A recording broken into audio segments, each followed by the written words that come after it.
Good evening, good evening. Can you all hear me? Yes, magnificent. A very, very warm welcome, Your Excellencies, ladies, gentlemen, friends, partners, colleagues, everyone. Welcome to the British Library, where I have the great pleasure of being Chief Executive. And welcome to a little bit of London that is forever Jaipur, to the Jaipur Literary Festival ZJLF 2019, which we are delighted once again to be hosting.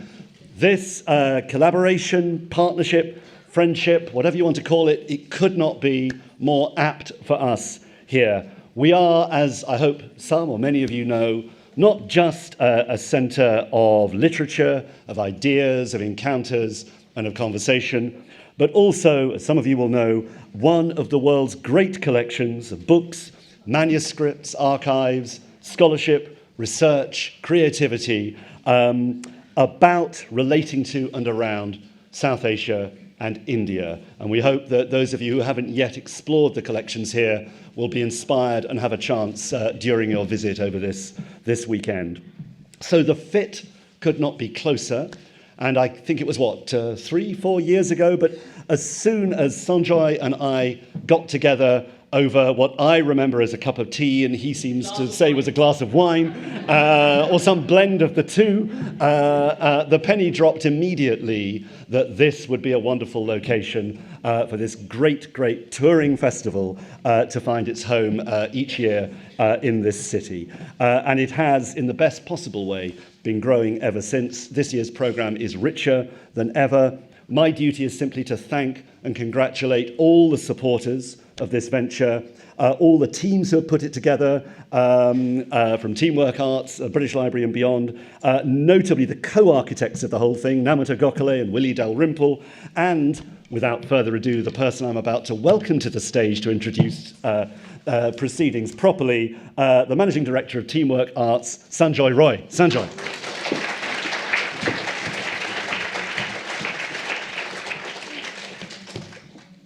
Excellencies, ladies and gentlemen, the High Commissioner of India to the United Kingdom, the High Commissioner of the United Kingdom to India, the Ambassador to the UAE, the former Ambassador to India, ladies and gentlemen. Thank you all very much for coming here. This is our 6th adventure here in London.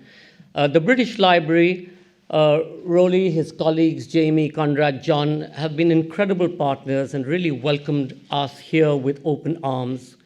For us, it's coming home. When we had this conversation, as he said, 4 years ago, and it was a glass of wine, it was at the then High Commissioner's residence. I don't drink tea, certainly not after 6 o'clock in the evening.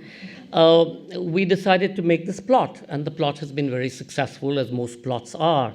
You have a plot going on in Parliament as we speak, which is wonderful, and I hope that sort of comes to good as opposed to the way it's presently going. All of us across the world have to deal with spellings and words and whales as opposed to whales, and literature is perhaps one such way of doing so. Perhaps if he read a little bit, it would have made the world a better place. Literature and the arts creates empathy. It looks really at how we can build equity.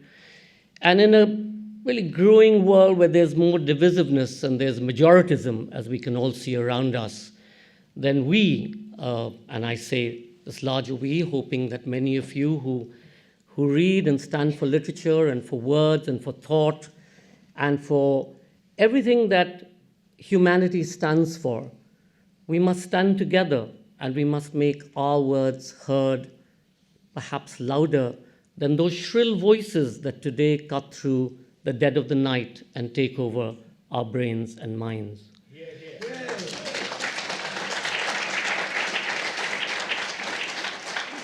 Our amazing writers, today more than any time, because of the way the digital age has taken over, we need you to be able to make sense of the past, divine the future, and perhaps set in context what we're going through at this very point of time. These are difficult times and these are difficult tasks. And as we look forward, as we must for the next generation, it's absolutely important for each one of you or each one of us to be part of this particular story and journey. Thank you all very much for being here. London, in many ways, is home, and we're absolutely delighted year on year to return with this wonderful program that Namita and William will take you through in a second. We're also delighted to announce that for the first time, we are going to Belfast. It wasn't a decision that was taken in any haste. The Arts Council Northern Ireland, British Council of Northern Ireland, the city, came to us year on year. For 5 years, they came to us in Jaipur with a bid, both financial and otherwise, to say, please come to Belfast. And for people like me who come to London or Edinburgh or Birmingham and Manchester, we tend to believe that the UK is much more of that. When I went to Belfast in March, I realized that it wasn't. It was a deeply troubled place. For them, Brexit is a reality. Each one of the people at the table that I was sitting with, the head of Arts Council, the head of British Council, the head of the International Festival, the head of Lyric, were all citizens of the Irish Republic. And I asked them, I said, what will happen 1 week later, which is when Brexit was supposed to come to pass? And I said, what will happen? And they said, life as we know it will come to an end. They also told us that if we didn't come there, they didn't have a platform which was neutral, where people could come together and talk about all the many issues that they have on both sides of the divide. And that's the reason we accepted and agreed to go there. If any of you are free next weekend, please come along to Belfast. We promise it will be a wonderful experience, and we are the Seamus Heaney home place, which is an amazing place. And more importantly, we're here with cricket. And unlike, as I said yesterday, cricket sometimes gets rained out. We won't. We've got wonderful venues here at the British Library, so please join us both tomorrow and day after. Festivals like this are mostly impossible without the support of a huge number of people, and I take this opportunity to thank Z, our partners, the Bagri Foundation, Ra, and Gauri is sitting right there. I don't think Lekha's still... She's back tonight, so thank you very much for your support. And the Taj group of hotels, who, of course, accommodate our wonderful authors. And to share a little bit about the program, please join me in welcoming writer, publisher, and festival co-director, Namita Gokhale.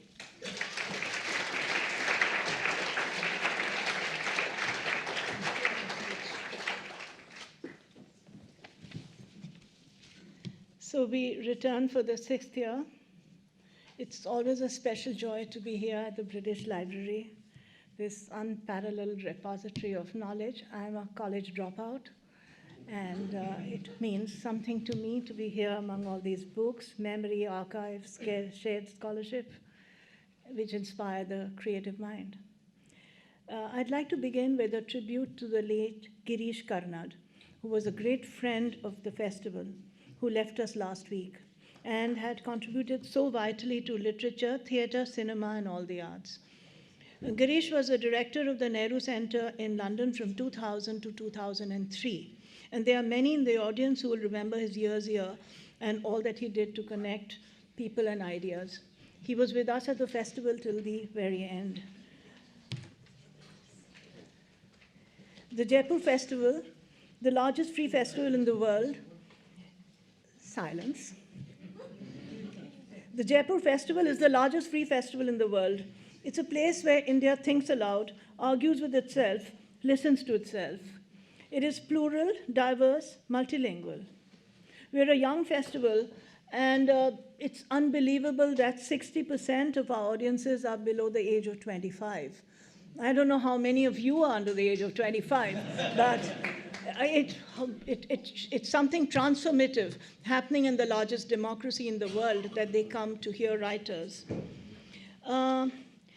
We have editions, as Sanjoy told you, in Belfast, followed by festivals in Houston, New York, Boulder, Colorado, Toronto, Adelaide.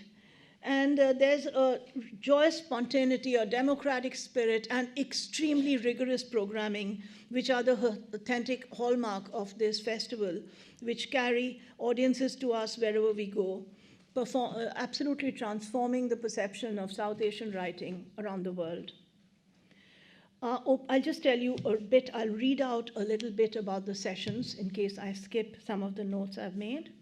Opening sessions, which you'll enjoy very soon, explores cities and empire with Tristram Hunt, Shashi Tharoor, and Shravani Basu. In the days to follow, Ben Judah and Marie Brenner search the changing face of London and the shadow cities within it. We invoke Rabindranath Tagore and the Bengal Renaissance and celebrate his deep connect with nature and through Anandagaon, which are the songs of joy, Tagore's songs of joy. Malika Victoria, who you would know as Queen Victoria, the Empress of India, had a long reign. Much of it was indeed contiguous with Tagore's life. Miles Taylor has written a fascinating biography, which is also an account of Victoria's relationship with India. Navteej Sarna and Amrit Kaur Lohia discuss Guru Nanak, the founder and first guru of Sikhism, through his travels, his poetry, his philosophy. Navdeep Suri's beautiful book on Jallianwala Bagh, the translation of his grandfather's poem, is with Justin Rowlett of the Rowlett Act, who was actually a part of it. So there's history unraveling at many levels through these sessions. And of course, in the cricket session, Cricket Country looks at how the game helped fashion the imagined communities of empire and nation. Marcus de Sotoy returns to JLF to speak of creativity and artificial intelligence, because the narratives of the future will be transformed through the telling of a mass mind to draw upon. Angela Saini speaks very powerfully on the intersectionalities of race and class, as she talks also about the impact of, in her books, Inferior and Superior, she talks about women and science. The session very dear to me is on Begum Rana Liaquat Ali, which is a collaborative biography across the barbed wire fences of India and Pakistan. And our friend from Pakistan, Poonam Ayub, has made it here today. I'm delighted. Nobel laureate Sir Venki Ramakrishnan tells us the human side of science and decodes the secrets of the gene. Helena Kennedy is eloquent in how Eve was shamed. Ruth Padel and Prerna Bindra speak of wildlife conservation in India.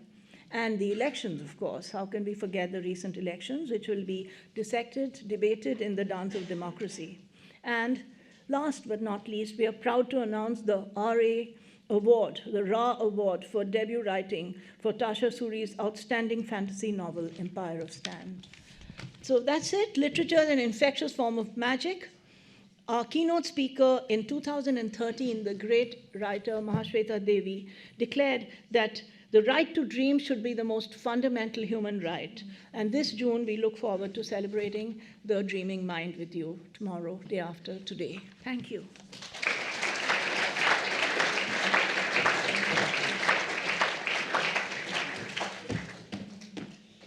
It's been an extraordinary thing to watch the growth of this festival. As I always say at this point in the festival, it started off the first year in the Durbar Hall in Diggy Palace with 16 people, of whom 10 were Japanese tourists who had got lost and were looking for Amer Fort and left halfway through the first session. So it's been getting a bit better since then. And this year, I think we were very close to over 250,000 footfalls, which is sort of the same sort of size as Glastonbury. And I think we are the largest literary festival in the world now. Thank you. It's a particular pleasure for me to come back to the British Library, which has been my office in London for many years, and where my books have all been written and researched. And it's very nice to see this end of my life sort of double back on it. And very generous of Roly Keating and his team to host us in the incredible way they do. We have an amazing 2 days ahead of us. Namita has showed you the programme. And it's a particular pleasure next week to be going back to to Northern Ireland, we tried to get Seamus Heaney, and he said that he would come, and very sadly, the same year he died. So we're now going to him, to the Seamus Heaney home place next year, which is a wonderful extension of this journey, which has gone now through Boulder, Houston, New York, Toronto, Adelaide, and now Belfast, and continues to grow. Other satellites are planned. The British-Indian relationship is a very long and complicated one, but one that is still incredibly vibrant. Sir Dominic, our High Commissioner, calls it the living bridge. And I think literature and discussion is the most appropriate way to analyse and look at this relationship, which I think is much more complicated than many Brits understand. And seeing the incredibly articulate and heated debates we've had over the legacy of colonialism and its aftermath over the years, not least with a certain MP from Kerala recently voted in with a record majority, who you'll be hearing from shortly, who has contributed endlessly to this festival. So I'm going to get off the platform, and I think, have we got... yeah, I'll hand over to Sanjoy, always safer.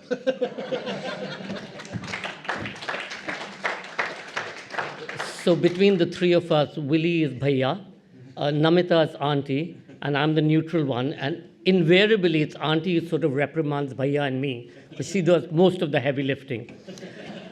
On behalf of my colleagues, Kritika, Sharupa, and Preeta, please join me in welcoming the High Commissioner of India to the United Kingdom's Ruchi Ghanashyam.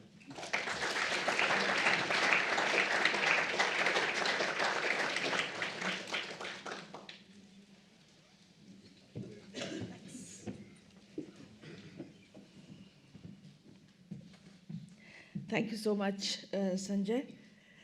Honourable Member of Parliament from India, Dr. Shashi Tharoor, High Commissioner of UK to India, Sir Dominic Asquith, Ambassador of India to the UAE, Navdeep Suri, Lords, ladies and gentlemen.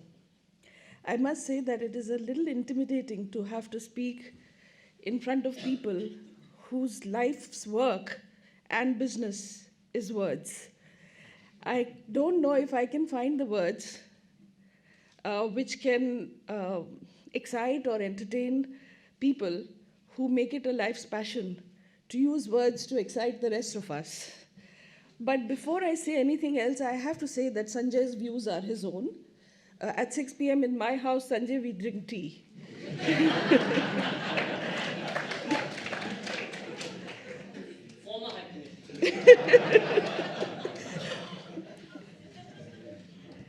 But drinking tea is a very important pastime in every Indian's life, and certainly mine.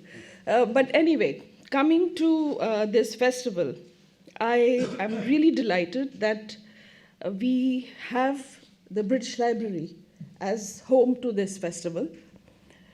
It's a repository of knowledge, of wisdom, of delightful books and manuscripts. I had the pleasure of viewing a very small section of that, and I must say that during the course of my stay in London, I have every intention of coming back more than once to see what more one can find over here. So I don't think there could have been a better venue for this collaboration, and so congratulations to JLF that they chose the best possible venue in London.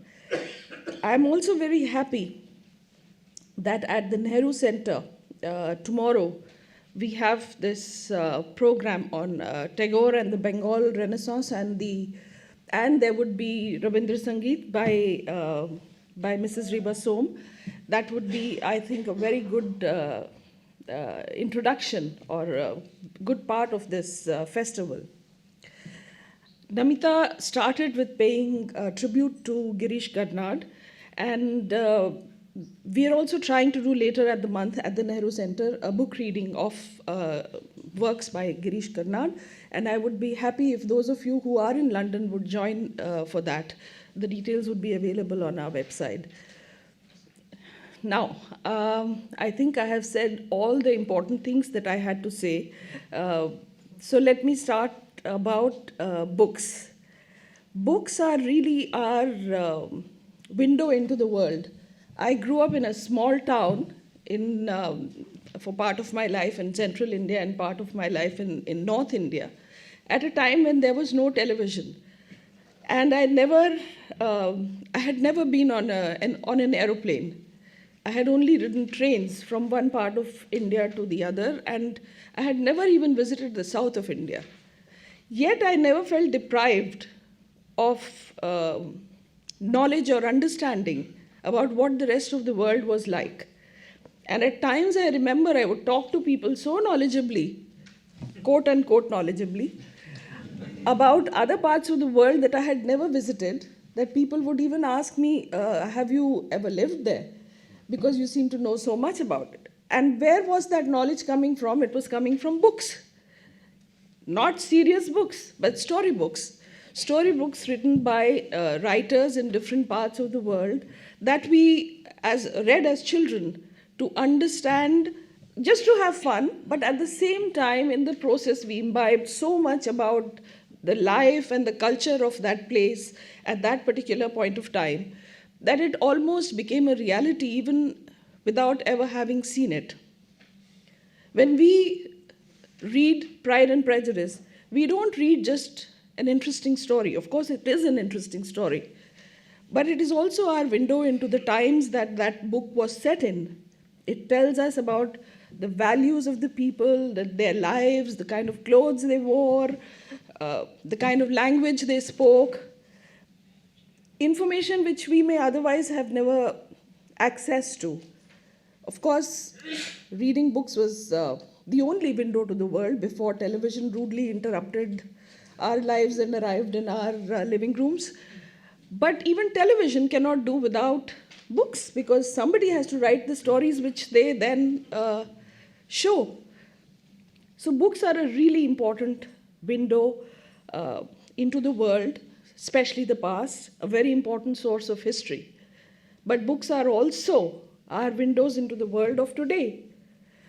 When I first went to Africa for a posting, it was the first time that I had set my foot on the soil of mainland Africa. I had been to Mauritius, but never been to Africa. And everything was different, everything was new. And yet, one had to learn very quickly about the country, about the people, about the continent, and where was the answer to be found? Obviously, books. There are books that one can read on not just the country, but on the continent or the place. I mean, it can be any part of the world. Wherever you go, if you want to get an understanding of the place and the people, you always turn to books. So it is such a wonderful thing that books and writers are being celebrated at this event. I can't think of a better way for us to celebrate life itself, because all of us would have at some point of time or the other relied upon books to take away our boredom, to fill the gaps in our knowledge, to make us better aware, to make us better human beings, whether it's philosophy or history or culture. We would have turned to books or spirituality for that matter. So it is really nice that we have this event running into its 6th year, and I hope that this 6 years will be 12 years and so on and so forth. My English is better than my arithmetic. But I hope that there are many, many more such festivals. I'm really proud to hear that this is now the world's biggest literature festival. I wish the very, very best to the festival, to all the participants. I hope you have a wonderful time and keep up this work. Thank you.